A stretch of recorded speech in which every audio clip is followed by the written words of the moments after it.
We are Stephen and Jill. Together, we've been buying and reselling land since the 90s. Our data-centric approach leaves our buyers asking, how can you sell it so cheap?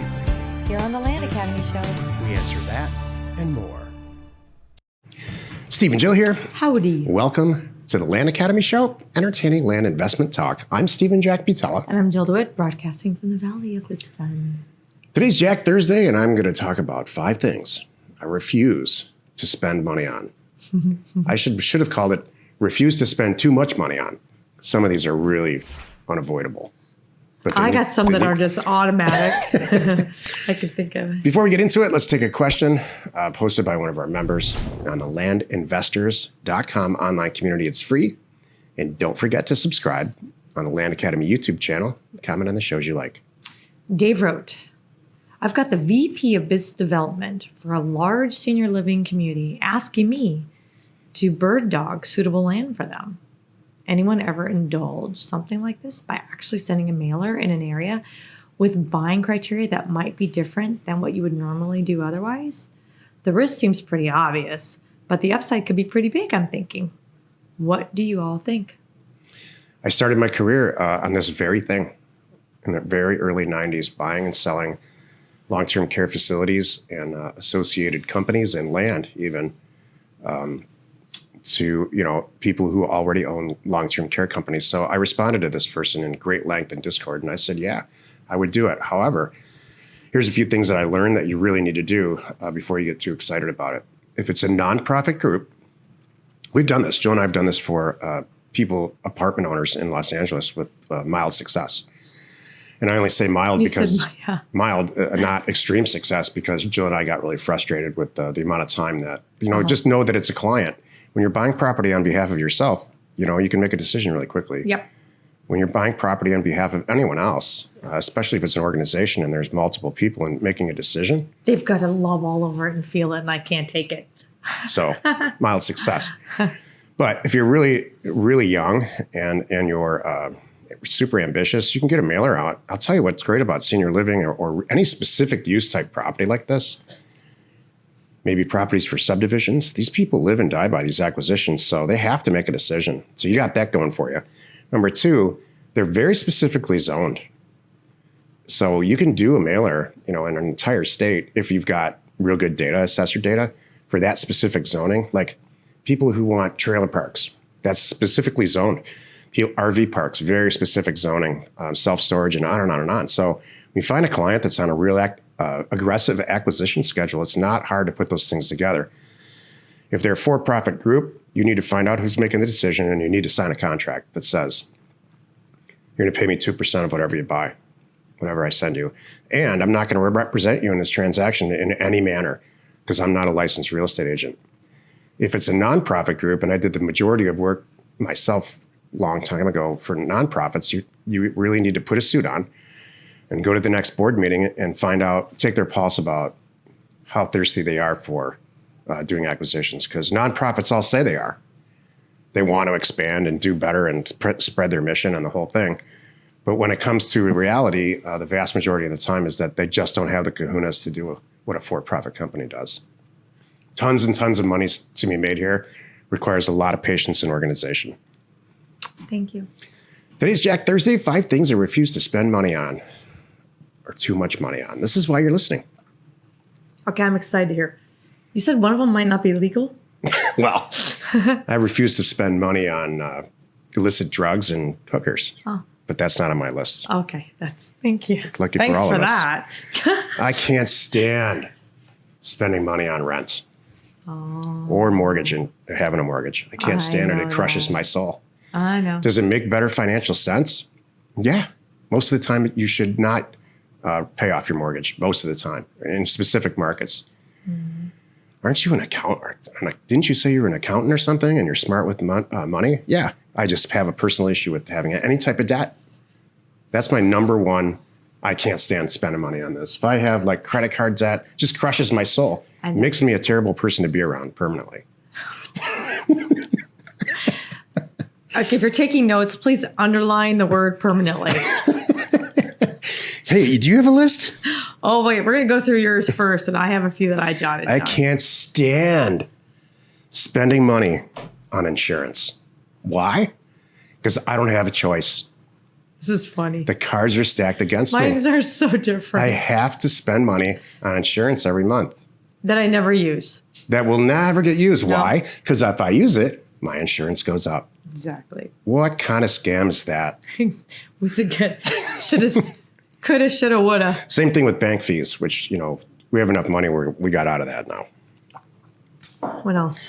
Stuff that makes me feel better and look better. Like a new shirt. Gee, I wouldn't have known that. Or a nicer pair of shoes to look nice. I can't stand that stuff. Or Mr. Butala, the executive suite is available at the top of the hotel for an extra $500. Nope, nope, nope, nope. Can't stand that stuff. That stuff that just, I'm so rich and I feel great about myself. Forget it. I think it makes me a terrible person. Number four. Crap that depreciates like furniture. We just bought this house. It's fairly big. And Jill and I, fortunately, are on the same page about this.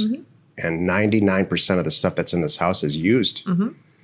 We're fortunate enough to live in an area where there's these consignment shops that have some nicer furniture that passes the Jill test. That's what I call it. Everything passes mine. I would buy a golf cart and drive around in this house with no furniture. Look behind. I'm trying to think of anything. The only thing I bought new is the one little table right over your head there. Everything else in that The piano's used. Yeah, the piano's used. The couch is used. The bar is used. Trust me, it's not cheap furniture, but it's used, so it's half. It's okay. It's less than half. It's lightly used, which is great, but it's used. And my final thing that I cannot stand spending money on is freaking taxes. And that could come in the form of any type of tax, income tax. I don't have issues too much with payroll taxes. I have no issues paying property taxes. This country was founded on property taxes. In fact, there was no such thing as income tax in this country at all before World War II. It all got started because we needed to fund a war that we didn't start. Think about that. Yeah. Now it's completely out of control. I don't care if you're right or left. It's out of control how much tax we pay. I agree. And it's sales tax. I think it's the internet takes care of that. That'll probably eventually will go away. But I have control. I have control over sales tax. I have control over property taxes. I don't have to live in a big house that has a lot of property taxes or a state that pays crazy, requires all that. So stuff I can control, I can deal with it. That's my list. I do have lists of stuff that I love to spend money on too. I like these. This is great. You can keep going. I love spending money on education. Yeah. We couldn't afford it. Our third kid went to private school. The first two, I regret this every day that we didn't put them through private school. We just didn't have the means. And it's just a different time in our life. I love spending money on and don't care how much it costs, travel and entertainment. In accounting, it's called T&E, travel and entertainment. And Jill and I do not suffer from lack of a good time. Yeah. I don't care what the price is on that. That's true. I have no problem spending money on. This is my final one. On anything that I think is going to reasonably appreciate. So I call them balance sheet items. Like I bought an old Corvette. I'm probably going to make $50,000 to $70,000 on that car and have fun with it while I own it. So I love spending money on that. I love spending money on land and reselling it. Love it. I love every phase of that. That's good. This is going to be a different list, isn't it? Oh, you want to hear mine? Sure. Yeah. While you're doing yours, I thought I'd jot a few down too. So some of ours are the same. So things that I refuse to spend money on is expensive furniture. I'm with you there. I can't. There's one, I can think of one time I fell in love with one item and that was it. And then in the end, it's like, so what? It's a big deal. Everything else, I'm very happy. Things that I don't, fluff gifts. I hate fluff I have gifts on my original list. I hate fluff gifts. I do too. It's so-and-so's birthday. I need to get him something. Do ya? Is there something really good or are you just going to show up with something? Lord knows, we don't all need more candles for starters or just stupid things like that. That was on my original list. Fluff gifts are dumb. I thought it was going to make me sound like a negative person, but anything that's going to go in someone's closet, you got it. That's good. Things I refuse to spend money on: cheap or poor quality items. Like we're a little bit different there.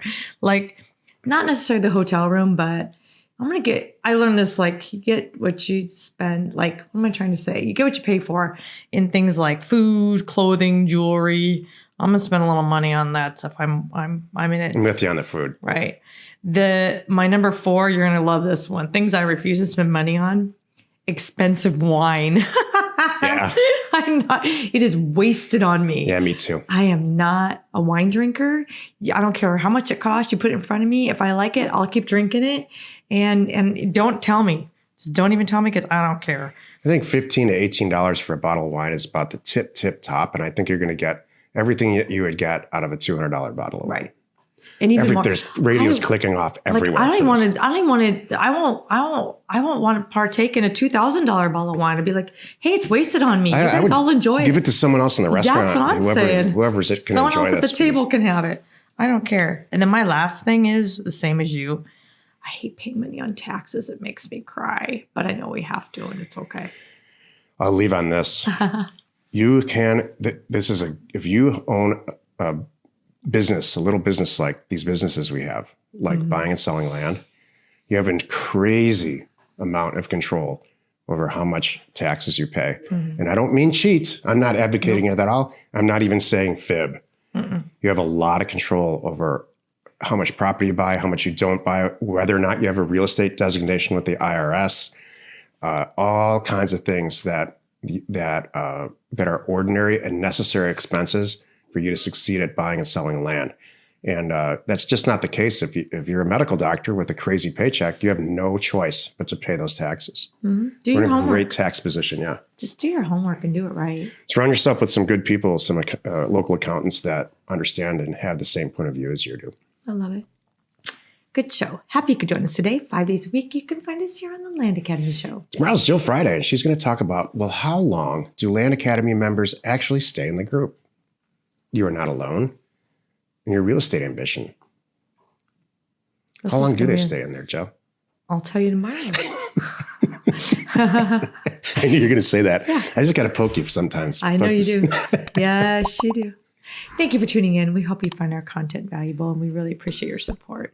If you haven't already, please check out our YouTube channel and hit the subscribe button. And don't forget, if you are already a Land Academy member, make sure you are connecting with us and communicating in Discord. It's awesome. You want to find out more? Send a note to support@landacademy.com. We are Jack and Jill. Information and inspiration to buy undervalued property.